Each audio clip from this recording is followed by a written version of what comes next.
Ya terminamos de ver la serie roja, y la serie blanca, junto con patologías relacionadas. Ahora, como antepenúltimo tema, veremos la serie coagulatoria. Como bien saben, la sangre es normalmente líquida cuando se mantiene dentro, pero cuando surge un traumatismo, una lesión superficial, que expone la sangre al exterior, es decir, hay una hemorragia, notamos como tras cierto tiempo se comienza a detener el sangrado. Esto es porque el organismo humano dispone de mecanismos para detener el sangrado. Con esto, quiero decir que se activa una serie de procesos, sean químicos, o celulares, para formar los coágulos, que es cuando la sangre se torna de líquida a gelatinosa, con el fin de ocluir el sitio de lesión, y así evitar la pérdida de sangre, es decir, mantenerla dentro de la circulación, y posteriormente tras la reparación de la lesión restablecer el flujo sanguíneo, también disolviendo el coágulo. A este conjunto de procesos, se le llama hemostasia.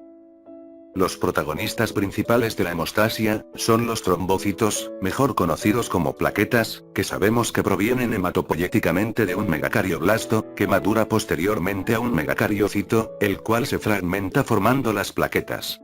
Las plaquetas son los elementos celulares más pequeños que constituyen la sangre, poseen un diámetro de 2 a 5 micrómetros, con una vida media de 10 días. Los niveles de plaquetas en circulación deben oscilar entre 150 a 400.000 por milímetro cúbico de sangre. Sin embargo, valores abajo como vimos indican una trombocitopenia, relacionada con la falta de coagulación y diversas patologías que veremos más adelante, mientras que valores encima indican una trombocitosis, que es cuando la sangre tiende a coagular más de lo normal, o incluso cuando no hay algún mecanismo traumático que desencadena el proceso de coagulación. Las plaquetas se pueden contar tanto en un analizador, como con métodos manuales, ya saben, con cámara de Neubauer, aunque este último es un método tedioso y que dificulta mucho el recuento, aunque también se pueden contar en un frotis, del cual se tienen que observar de 8 a 20 plaquetas por campo para relacionarlo con el valor real en un microlitro de sangre. Tenemos dos tipos de hemostasia, la hemostasia primaria, y la hemostasia secundaria. La hemostasia primaria, ocurre en vasos y capilares pequeños, es decir, en cualquier corte o herida pequeña que nos podamos hacer por accidente, por lo que al ser una lesión pequeña el proceso coagulatorio es rápido, además de que en este participan las plaquetas, mientras que en la hemostasia secundaria ocurre en vasos sanguíneos grandes, por lo que el proceso para detener la hemorragia es mucho más tardado, y aparte de intervenir las plaquetas, interviene también el sistema plasmático de la coagulación, que son factores que conforman la cascada de coagulación. En la hemostasia primaria, el vaso se contrae para disminuir el flujo sanguíneo, debido a un mecanismo dado por la capa íntima vascular.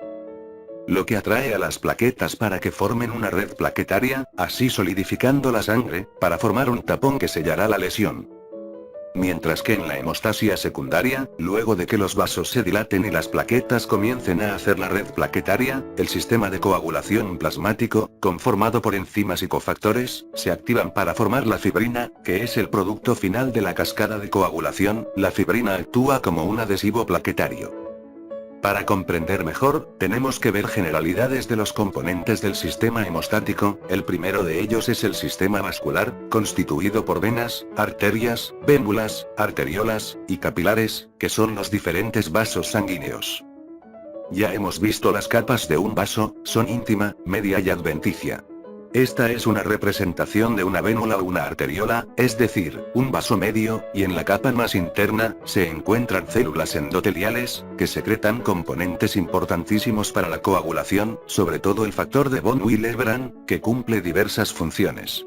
Entre ellas, permitir que las plaquetas se depositen en la lesión vascular, al igual que la fibronectina, también unirse al colágeno. El activador tisular del plasminógeno que activará el sistema fibrinolítico, la endotelina que actúa como vasoconstrictor, y la tromboplastina, que induce la adhesión plaquetaria, el inhibidor del activador del plasminógeno, y la prostacitrina, que es un potente vasodilatador, e inhibidor de la actividad plaquetaria. Todos los componentes mencionados son componentes hemostáticos, pero también tenemos otros no hemostáticos, como la fibronectina, el colágeno, la trombosporidina, la vitronectina, que tienen la función de contribuir en la formación del tapón plaquetario. Todos estos componentes son liberados por las células endoteliales después de una lesión en un vaso, ya que como ven, hay un espacio entre ellas, como si estuvieran contenidas. Ahora, el segundo componente del sistema hemostático, son las plaquetas. Las plaquetas, como saben, son células pequeñas con forma de disco, con orificios semejantes a los que tiene una esponja, es decir, tienen aberturas que son conductos membranosos al interior de la célula. Y tal como vimos con el eritrocito, la plaqueta tiene diversas glucoproteínas en su membrana celular, que cumplen funciones importantísimas para la fisiología de la plaqueta. Una de las más importantes es la glucoproteína 1B, que tenemos subtipos. La beta actúa como soporte, ya que se encuentra anclada a la bicapa lipídica, y la alfa actúa como superficial, y esta última tiene receptores, es decir, sitios para diversos ligandos, entre ellos el factor de von Willebrand, ristocetina, y la trombina. Se estima que cada plaqueta posee unas 25.000 moléculas glucoproteicas. Ahora, cuando la plaqueta está activada, se forma un complejo, que sigue una nomenclatura. Dijimos que la proteína superficial se llama glucoproteína 1B, cuando se activa la plaqueta el complejo recibe el nombre de glucoproteína 2B3A. Esta glucoproteína 2B3A es un sitio de unión para el fibrinógeno, y también para otras secreciones de la capa vascular íntima, que ya vimos que son el factor de von Willebrand, vitronectina, fibronectina. Y si nos vamos más dentro de la plaqueta, encontramos un citoesqueleto rico en microtúbulos de actina, los cuales, como ya estarán intuyendo, tienen la función de hacer que la plaqueta mantenga la forma discoide. Se dice que la actina constituye el 20% de una plaqueta. Y si nos vamos aún más dentro, en la zona citoplasmática y los organelos de la plaqueta, tendremos también gránulos, 3 tipos de gránulos: cuerpos densos, gránulos alfa, y gránulos lisosómicos. De los cuales los gránulos alfa son los más abundantes, y en ellos están contenidos diversas proteínas que intervienen en la actividad plaquetaria, entre ellas el fibrinógeno, el factor 4, el factor de von Willebrand, diversos fosfolípidos, y otras proteínas no hemostáticas, como la beta-tromboglobulina, factores de crecimiento plaquetarios, fibronectina, y trombospondina. El fibrinógeno se absorbe del plasma y se empaca en los gránulos. Solo lo digo para que no piensen que se sintetiza en la plaqueta lo toma de afuera y lo almacena, solo para aclarar. Y los cuerpos densos, son ricos en ADP, ATP, serotonina, y calcio.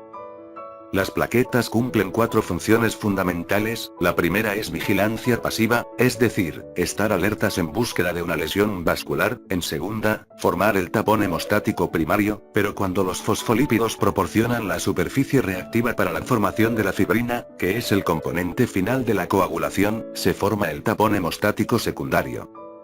Y como cuarta y última función de la plaqueta, es promover que el tejido lesionado se repare, gracias al factor de crecimiento y la fibronectina secretados, que estimulan la actividad del colágeno, elastina, y demás proteínas del vaso para que restauren la capa vascular dañada. Veamos cada fase detalladamente. En la formación del tapón hemostático primario, consta de 4 pasos, los cuales son, y grábenselos muy bien: activación, agregación, adhesión, y secreción. La activación plaquetaria se da cuando en la lesión vascular, las plaquetas salen de la circulación, y se pegan al sitio de la lesión. Esto es posible gracias a que el factor de von, y el colágeno liberado de la lesión vascular entran en contacto con los receptores en la unidad beta de la glucoproteína 1B de las plaquetas, activando las enzimas de la membrana, y los segundos mensajeros, entre los que se encuentran la fosfolipasa C, la fosfolipasa A, y el adenilato ciclasa, que tienen diferentes funciones. La fosfolipasa C es la responsable de la aparición del receptor para el fibrinógeno, es decir, el complejo 2B3A. La fosfolipasa A, como vimos en las alergias, hidroliza el ácido araquidónico para generar los eicosanoides respectivos. El más importante es el tromboxano A2, un potente vasoconstrictor y agregante plaquetario. Por esto, los antiinflamatorios no esteroideos, que tienen como misión inhibir las ciclooxigenasas, también inhiben la actividad plaquetaria. Por esto hay gente que al tomar estos medicamentos tienen problemas relacionados con la falta de coagulación. El tromboxano A2 se convierte a tromboxano B, que es más estable que el tromboxano A2. La adenilato ciclasa se dice que hace posible que las plaquetas se movilicen por medio de pseudópodos, y esto implica que la actividad de los microtúbulos plaquetarios aumente, ocasionando que se disuelvan y liberen la actina contenida, que pasa a ser actina G. Esta se polimeriza y da lugar a la actina F, y esta se une a la miosina formando la actomiosina, contribuyendo a que la plaqueta tenga un citoesqueleto más formado, sea grande, y tenga proyecciones citoplasmáticas, para así hacer que forme una red plaquetaria más fácilmente. Por esto, cuando una plaqueta está activada, pasa de forma discoide a una forma de cadillo o maza, como ven en la imagen. Ahora, la adhesión es la parte que hace que las plaquetas se peguen al sitio de la lesión. En esta imagen está muy bien detallado la adhesión y agregación plaquetaria, o al menos esta es la imagen que usaron conmigo cuando me daban clases. Veámoslo así, el factor de von Willebrand, que sabemos que se sintetiza en el endotelio, sirve como anclaje para la glucoproteína 1B de la plaqueta al colágeno endotelial del vaso. Y ya sabemos que la plaqueta al activarse da lugar al complejo 2B3A, el cual necesita de fibrinógeno del suero para unir una plaqueta con otra, o simplemente el fibrinógeno es el puente entre dos complejos 2B3A de las plaquetas. Aquí también pueden ver algunas patologías relacionadas con la adhesión y agregación plaquetaria, pero las diré después. Ahora, en la fase de agregación, ya que las plaquetas formaron el tapón primario, necesitan de más plaquetas para formar una red de plaquetas más grande. La agregación plaquetaria tiene dos fases, primaria y secundaria. La fase primaria es simplemente una adhesión laxa, y la secundaria, es cuando ya las plaquetas secretan el tromboxano A2 formado, y otras sustancias contenidas, que a fin y a cabo sirven para continuar el proceso plaquetario. Si las plaquetas no son capaces de sintetizar y liberar el tromboxano, el tapón se desintegrará, por eso hay hemorragias que requieren más tiempo en detenerse. Y finalmente, la fase de secreción, es cuando las plaquetas liberan el contenido de sus gránulos, esto requiere de ATP, contenido en los cuerpos densos como ya se dijo antes. El ADP es el que ocasiona que más plaquetas se unan al tapón, y el calcio también contenido es el que estimula a que otras plaquetas secreten ADP, lo que ocasiona que el cambio tanto en el medio interno como el externo aumente. El contenido de los gránulos alfa también es liberado, algunos de los más importantes son el factor 4, también conocido como factor neutralizante de la heparina, que tiene como objetivo llamar a neutrófilos y monocitos, y también la trombospondina que ayuda a reforzar el tapón plaquetario. Ya vimos todo lo referente a la hemostasía primaria, ahora viene la hemostasía secundaria, donde interviene la cascada de coagulación. Los factores de coagulación son proteínas plasmáticas, que interactúan en una cadena de reacciones enzimáticas para convertir el fibrinógeno en fibrina, que como dije, es el producto final de la cascada de la coagulación. La fibrina forma una malla en el tapón hemostático primario y actúa como una barrera que impide el escape de la sangre. Los factores de coagulación siguen una nomenclatura con números romanos del 1 al 13 de acuerdo en el orden de descubrimiento, y no de secuencia en la cascada. Aquí en la tabla están descritas todas las propiedades y características de cada uno de los factores que conforman la cascada de coagulación. Tenemos tres grandes procesos en las que se activa la cascada de coagulación: vía extrínseca, vía intrínseca, y vía común, la vía en la que desembocan las dos anteriores.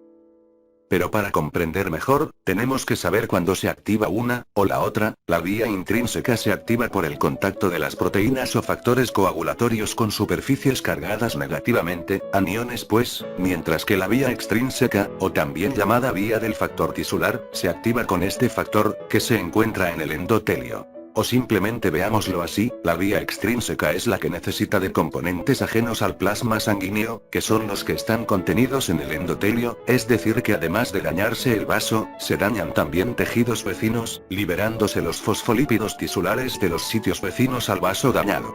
Mientras que en la intrínseca, se daña exclusivamente la pared del vaso sanguíneo, o como dije, por superficies cargadas negativamente, como los lípidos en una arteriosclerosis, toxinas bacterianas en el caso de patologías como el síndrome urémico hemolítico, por lo que las plaquetas actúan, liberándose los fosfolípidos. Y bueno, como dije, en la vía extrínseca, quien la inicia es el factor tisular, liberado de los tejidos vecinos al vaso dañado. Este factor tisular, que es el factor 3, cataliza la conversión del factor 7 al factor 7 activado, quien activa al factor 10 a 10 activado. Como ven, en la vía extrínseca solo participan dos factores, el 3 y el 7, y por ello, esta vía es menos tardada, más rápida. Y en la vía intrínseca, para iniciarla se requieren tres componentes: el colágeno de la capa superficial del vaso, el cininógeno de alto peso molecular, que es el ligando de la precalicreína, que se desprende del vaso dañado. Los tres formarán un complejo de inicio, para catalizar la conversión de precalicreína a calicreína, la cual cataliza la conversión de factor 12 a factor 12 activado. Este último cataliza la conversión de factor 11 a 11 activado, quien junto con el calcio, el factor 4, activa al factor 9, y este, junto con el factor 8, actúa sobre el 10. Como ven, en esta vía participan 4 factores, 12, 11, 9, y 8, y el calcio, por lo que esta vía es más tardada que la vía extrínseca. Y como dije, ambas vías convergen en una vía común, donde se activa el factor 10, punto en el que actúa el 5 como un cofactor, para catalizar la conversión del factor 2, la protrombina, a su forma activa, la trombina, y este último dará el paso final en la cascada de coagulación, la conversión del factor 1, el fibrinógeno, a su forma activa, la fibrina. Pero veamos este último fenómeno. El fibrinógeno está compuesto por 2 pares de cadenas polipeptídicas alfa, 2 beta, y una delta. Las cadenas centrales, que son las alfa, están unidas a las otras 2 mediante puentes disulfuro, formando una estructura trinodular. Los 3 nódulos tienen cargas negativas. Los nódulos laterales son llamados dominios E, y el central es llamado dominio E, en donde se encuentran 4 fibrinopéptidos, 2A y 2B en la porción inicial de las cadenas. La trombina cliva a los 4 fibrinopéptidos para formar el monómero de fibrina, cambiando la carga del dominio E de negativa a positiva, y ya saben, polos diferentes se atraen, por lo que el dominio E se acopla a otros dominios de moléculas de fibrina, formando un polímero de fibrina. Y el factor 13 estabiliza los monómeros de fibrina, al reforzar los enlaces entre dominios de dichos monómeros de fibrina. Y bueno, la coagulación está limitada al sitio, por lo que se necesita controlar la hemostasia fisiológicamente. Los mecanismos que controlan la coagulación incluyen flujo sanguíneo, depuración hepática de la cascada activada, inhibición por retroalimentación, e inhibidores bioquímicos. El flujo sanguíneo implica que no se produzcan coágulos a menos que se produzcan 2 sucesos, la activación de la cascada, y la vasoconstricción, ya que la vasoconstricción actúa para forzar las plaquetas y los factores a actuar en ese lugar nada más. La depuración hepática consiste en que todos los factores activados son retirados al llegar a la circulación hepática. La inhibición por retroalimentación consiste en que algunos factores tienen la capacidad de inactivar y depurar otros factores de la coagulación. Tal como ven en la imagen, los factores que sufren depuración por la trombina están marcados con color verde. Y la limitación coagulatoria más importante es mediante inhibidores bioquímicos, que son proteínas plasmáticas que regulan las reacciones de las serina proteasas, que son los últimos 5 factores, el 2 y el 7. Y como pueden ver, las que más tienen impacto en la limitación de la cascada coagulatoria, son la antitrombina 3, la proteína C activadora, la proteína S, y el inhibidor de la vía del factor tisular, que están señalados con azul en qué partes actúan. La antitrombina 3 es la que inactiva aproximadamente el 80% de la cascada coagulatoria, principalmente a la trombina, pero también puede inactivar a otras serina proteasas. Y aquí les dejo otros inhibidores menos significativos, como el activador tisular del plasminógeno, y el inhibidor del activador del plasminógeno. Y bien, el tapón de fibrina no se quedará ahí todo el tiempo, tiene que disolverse después de cierto tiempo. Para ello tenemos al sistema fibrinolítico. La activación de la fibrinólisis produce una enzima, la plasmina, cuyo cimógeno es el plasminógeno. El sistema fibrinolítico está conformado por 1, plasminógeno, 2, plasmina, 3, activadores del plasminógeno, inhibidores de los activadores del plasminógeno, y los residuos finales de la fibrina. Como se están dando cuenta, nuestro cuerpo es sabio, y está preparado para controlar todo este complejo proceso de la coagulación. Y para activar al plasminógeno, se necesitan activadores obviamente, y tenemos 2 maneras: de forma extrínseca, el activador tisular del plasminógeno, el que inicia el sistema fibrinolítico, y la urocinasa. Y de forma intrínseca, tenemos a la calicreina activa de la cascada coagulatoria. También lo puede activar la estreptocinasa, un polipéptido producido por el estreptococo beta hemolítico. Pero, de igual manera que los factores, hay quienes impiden que el plasminógeno se active cuando no debe. Para ello tenemos 3 tipos de inhibidores de activadores de plasminógeno, todos ellos son inactivados por la proteína C resultante de la cascada de coagulación, por lo que el resultado neto al desactivar los inhibidores, es que se inicie la cascada fibrinolítica. Para comprender la degradación de la fibrina por la plasmina, tenemos que comprender primero cómo lo hace primero con el fibrinógeno. ¿Recuerdan la estructura del fibrinógeno, y los 2 segmentos de las cadenas alfa que sobresalen de los dominios E, de la molécula?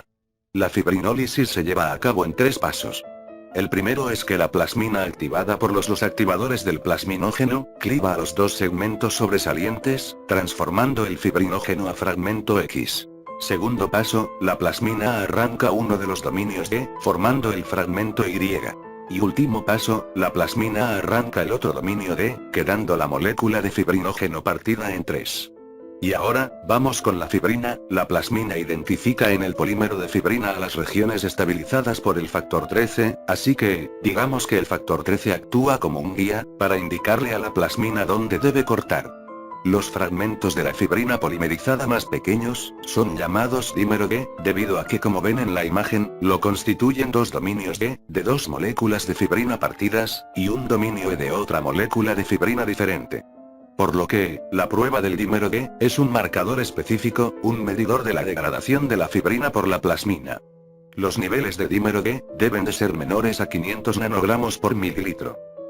Y con esto, concluimos el proceso de coagulación, al igual que la fibrinólisis. Ahora teniendo comprendido todo, vayamos a la parte clínica, empezando por los tiempos de coagulación. Como vieron en la imagen, la vía intrínseca es más tardada, por lo que su marcador, el tiempo de tromboplastina parcial activado, es más largo, con un valor de 25 a 45 segundos. Y la vía extrínseca, por ser más rápida, tiene su respectivo marcador, el tiempo de protrombina, que es menos prolongado, con un valor normal de 10 a 14 segundos. El tiempo de protrombina solo se prolonga cuando el fibrinógeno es inferior a 100 miligramos por decilitro, y se ve más alargado de lo habitual en la ictericia y algunas enfermedades hepáticas. También se prolonga en la administración de heparina, y en la coagulación intravascular diseminada. Mientras que el tiempo de tromboplastina, se alarga en las hemofilias. Aquí les dejo una tabla de criterios para interpretar los valores anormales y normales de los dos tiempos de coagulación primarios. Y tenemos uno más, el tiempo de trombina, que mide la conversión de fibrinógeno a fibrina. Su valor normal es de 9 a 35 segundos, pero se alarga en deficiencias más severas del fibrinógeno, o en la presencia de inhibidores como la heparina, la plasmina, por lo que este tiempo es de utilidad para vigilar la terapia con heparina. También quiero recalcar otro parámetro que ya está quedando obsoleto, la prueba de retracción del coágulo, que consiste en determinar qué tanto se retrae un coágulo durante un tiempo de 24 horas tras la toma de muestra. Para obtener el porcentaje de retracción, se mide el volumen de suero que queda tras retraer el coágulo, se multiplica por 100, y se divide entre el volumen total de la sangre, que normalmente es 5 mililitros en un tubo regular. El valor normal de este parámetro es una retracción de entre 40 y 60% del coágulo. Ahora, vayamos a la parte patológica, y tenemos tanto trastornos de la hemostasia primaria, como de la hemostasia secundaria, que son ya más sistémicos.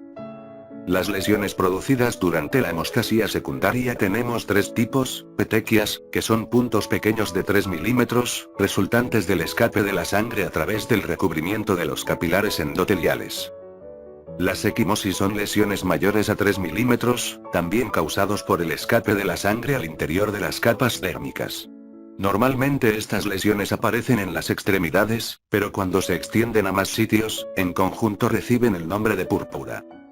Y ahora, un hematoma, es cuando existe una mayor cantidad de sangre causado por la apertura de un vaso, y las plaquetas no sellaron el sitio, por lo que se forma un moretón morado, más grande que las equimosis, y con una apariencia muy característica. Y ahora, cuando las plaquetas no forman tapón, se produce un sangrado excesivo, conocido como hemorragia.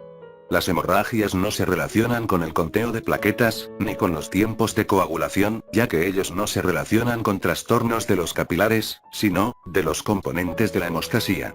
Para evaluar la severidad de las hemorragias por falta de plaquetas se realiza una prueba sencilla, un tiempo de sangrado de Duke, que consiste en pinchar con una lanceta la oreja del paciente, y se mide el tiempo en que tarda en detenerse la hemorragia, que normalmente es de 1 a 3 minutos. También hay otra prueba para evaluar trastornos de los capilares, la prueba de Ramplelidi, o conocida como la prueba del torniquete. Consiste en presionar el brazo a una presión de entre 80 a 100 milímetros de mercurio, durante 5 minutos.